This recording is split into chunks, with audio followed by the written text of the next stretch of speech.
This episode is sponsored by Patreon supporter Daniel Adkins, who requested a long overdue look at the Autobots' original human ally. These are the basics on Spike Witwicky. Spike Witwicky was created by Marvel Comics editor-in-chief Jim Shooter as part of the story treatment he wrote during the early development of the Transformers franchise in late 1983. Shooter described Spike as a kindly teenager who liked art, philosophy, and poetry. By contrast, his father, a talented mechanic nicknamed Sparkplug, was an uneducated, rowdy kind of guy, a single parent who had trouble relating to a son who preferred books to machines. This characterization would serve as the basis for the boy's depiction in the Marvel comic book. Except, according to Shooter, there were concerns about his name sounding too aggressive, and so he was renamed Buster. Buster Witwicky was pulled into the Transformers war when a battle between the Autobots and Decepticons broke out at the drive-in movie theater he was attending with his girlfriend Jessie and best friend O. During the chaos, Buster happened upon the injured Autobot Bumblebee and took him home to his father's auto shop, where Sparkplug repaired him. The fearful Sparkplug forbade Buster from associating with the Autobots, and though Buster tried to obey his father's wishes, he couldn't ignore the robots when they were in need. Key adventures for Buster in the comics included a story arc in which Optimus Prime transferred the power of the Autobot Matrix into Buster's mind to keep it out of the Decepticons' hands, which temporarily gave the boy the ability to control machines, and an infamous issue in which he foiled a Decepticon plot to steal gasoline using hypnotic car washes. Stories written exclusively for the British version of the comic saw Buster don a giant battlesuit to fight for his life against Decepticon leader Shockwave, and struggle with a nightmarish vision of the future that the Matrix left in his mind. Despite Shooter's claims, the name Spike was used for the Autobots' human ally in the animated series. However, the cartoon didn't follow Shooter's outline for the character. Instead of a gentle art lover with no mechanical talent who struggled to connect with his dad, the cartoon's Spike was a brave, adventurous kid who worked alongside his father on an oil rig. Spike and Sparkplug met the Transformers when Optimus Prime saved their lives during a Decepticon attack on their rig, and to show their gratitude, father and son offered to help the Autobots in their fight. From there, Spike went on to become one of the most frequently appearing characters in the whole series, teaching his new robot friends about life on Earth, and often helping them win the day with his courage and ingenuity. His best friend was computer genius Chip Chase, and the second season introduced MIT student Carly as his love interest. But Spike's most prominent relationship in the show was his friendship with Bumblebee, with whom he would go on many adventures and get into lots of trouble. Spotlight episodes included Autobots Spike, in which Spike was gravely wounded in battle and to survive had to have his mind temporarily transferred into a dangerously unstable, Frankenstein-like robot body, and Desertion of the Dinobots, in which he and Carly braved the dangers of the giant world of Cybertron to seek help for the malfunctioning Autobots. In 1986, beginning with The Transformers the movie, and continuing into the show's third season, the setting of the cartoon was advanced to 20 years in the future, and now featured an adult Spike who had married Carly and had a son named Daniel, and now worked as Earth's ambassador to Cybertron. The young Witwicky also appeared in a variety of ancillary media like colouring, activity, and storybooks. In some, he was Buster. In others, he was Spike. In one, he was named Butch, which appears to have been an even earlier proposed name for the character. But the wider accessibility and popularity of the cartoon meant that Spike was the best known, which led to the release of a toy of the character in 1987. The Spike toy was a headmaster, a small armoured figure that transformed into the head of a larger robot. Spike was the headmaster partner of the Autobot Cerebros, who in turn became the head of the giant robot Fortress Maximus. The story of how Spike became a headmaster was told in the cartoon's three-part finale, The Rebirth, in which Spike created Fortress Maximus to serve as a counter to the Decepticons' new giant robot, Scorponok. Bonding himself and Cerebros to Maximus in order to control him, Spike brought the series to a close by using his new powers to win the final victory that ushered in a new golden age of peace on the Transformers' homeworld. However, Spike didn't become a headmaster in Japan.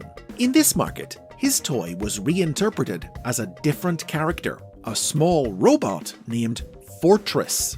And instead of The Rebirth, a Japanese original animated series titled The Headmasters was produced to tell a different version of the story, in which Spike continued to appear regularly in his role as Earth's diplomatic envoy to Cybertron. Back in America, meanwhile, the release of the Spike toy led to the character being introduced into the Marvel comic as a separate character to Buster. In the comic, Spike was Buster's elder brother who had been away at college. When he returned home to find that Buster had been captured by the Decepticons, Spike allied with the Autobots and became bonded to Fortress Maximus as a headmaster so that he could personally use the giant Autobots' power to save his brother. After successfully rescuing Buster, Spike attempted to retire as Maximus's partner and return to a normal life. But he soon discovered that his and Max's minds remained linked even when their bodies were separated. It was now Spike's destiny to reunite with Maximus and continue battling the Decepticons. Spike's story was continued in a variety of different ways in the comic's various sequels and spin-offs, most significant among them 2012's Regeneration 1.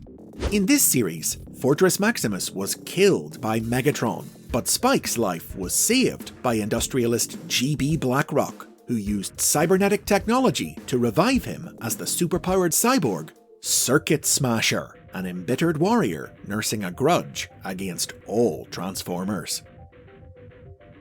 In the 21st century, Buster has been all but forgotten, appearing very, very rarely. But Spike has continued to prominently feature in new Generation 1 themed comic books from all the major Transformers publishers, each of which has reinvented him in their own unique way.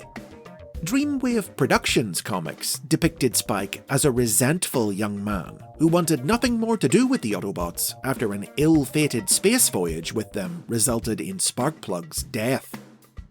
In IDW Publishing's comics, Spike was a soldier in the US military, arrogant and egotistical and amoral, whose determination to protect the Earth against the Transformers no matter the cost made him both an ally and an enemy to the Autobots over the comic's long run. Most recently, Skybound Entertainment's comics have featured Spike as a small-town kid who dreamed of being an astronaut like his big brother, Jimmy, even though Jimmy had died in a space shuttle accident, whose kindness, optimism, and willingness to give everything for peace made him close with the pacifist Autobot, Beachcomber.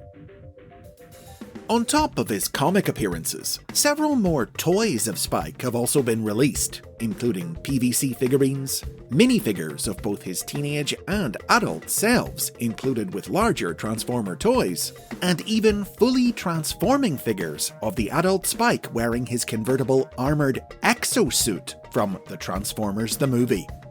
A new toy of Fortress Maximus was released in 2016's Titan's Return, but for this release, his smallest headmaster partner was reworked into a robot named Emissary. However, a compatible Headmaster Spike figure was released a year later in Japan's Legends toy line. Manga released in conjunction with this toy continued Spike's story in the original cartoon universe, while follow-up stories would detail how his life was ultimately ended by the evil aliens, the Quintessons, only for his mind to live on, once again transferred into a robot body. Beyond these comics and toys though, most new Transformers series have opted not to feature Spike and his family, instead introducing their own original human allies for the Autobots. As such, Spike's only TV appearance for over 30 years was as nothing more than a recurring background character in 2007's Transformers Animated, for which his original Generation 1 voice actor, Corey Burton, returned to reprise the role. But it was a different story on the big screen. In 2007, the first live-action Transformers movie brought the Witwicky family back to the fore, reimagining Spike as Sam Witwicky, played by actor Shia LaBeouf. Sam was the lead character of the film, the son of Ron and Judy Witwicky, an awkward teenager whose goal in life was to buy his first car in order to impress his crush, Michaela Baines. Little did Sam know that the car he bought was Bumblebee in disguise, on a mission to obtain a Witwicky family heirloom, a pair of glasses belonging to Sam's great-great-grandfather, upon which the location of the powerful, long-lost Cybertronian relic, the Allspark, was inscribed. When Sam and Michaela came under threat from Decepticons also seeking the glasses, Bumblebee revealed himself to protect the two humans, and they then allied with the Autobots and helped them locate the Allspark. As all-out Transformer war for the relic erupted around him, Sam embraced his family motto, no sacrifice, no victory, and stepped up to plunge the Allspark into Megatron's chest, destroying both it and the Decepticon leader. The 2009 sequel, Revenge of the Fallen, then followed Sam as he left home for college, searching for his path in life apart from the Transformers, only to find that he was fated to be a part of their war. Discovering that the energies of the destroyed Allspark had been transferred into his mind, Sam was guided by visions from the relic on a globe-trotting quest to fulfill the destiny for which it had chosen him, to locate the lost Matrix of Leadership and use it to save Optimus Prime's life. Unfortunately, by 2011's Dark of the Moon, Sam had been cut off from further working with the Autobots by national security. Stuck in a menial job and determined to prove he was important, Sam threw himself into investigating a new Decepticon plot, which put a strain on his relationship with his new girlfriend, Carly Spencer. But when Carly was captured by the Decepticons' human ally, Dylan Gould, Sam quickly realized that she was what was most important to him, and reteamed with the Autobots to rescue her and help foil Gould and the Decepticons' plans. Sam hasn't reappeared in the film series since, though 2017's The Last Knight would later reveal that he and his family were descended from a secret society known as the Order of the Witwickens, who had concealed the presence of Transformers on Earth throughout history. Like Spike, several small toys of Sam were released in the various movie tie-in toy lines. Interestingly, the Dark of the Moon line introduced Spike into the movie universe as a separate character to Sam, his cousin, a Navy SEAL based on the IDW version of the character partnered with the Autobot Backfire. In the last few years, the Witwicky moniker has been appearing in a different context, not as the name of the Autobots' ally, but as the name of the small Pennsylvania town that was the setting of 2022's Transformers Earthspark. Though Spike himself did also make a tiny cameo in the show, looking on as his family's legacy continues to stretch across the full breadth of Transformers history. And those are the basics on Spike Witwicky. Thanks to Daniel for sponsoring this episode. Let me know your favourite version of the Witwicky clan story in the comments, and if you've enjoyed this video, subscribe for lots more, and become a channel member or sign up on Patreon for early ad-free access to every new episode.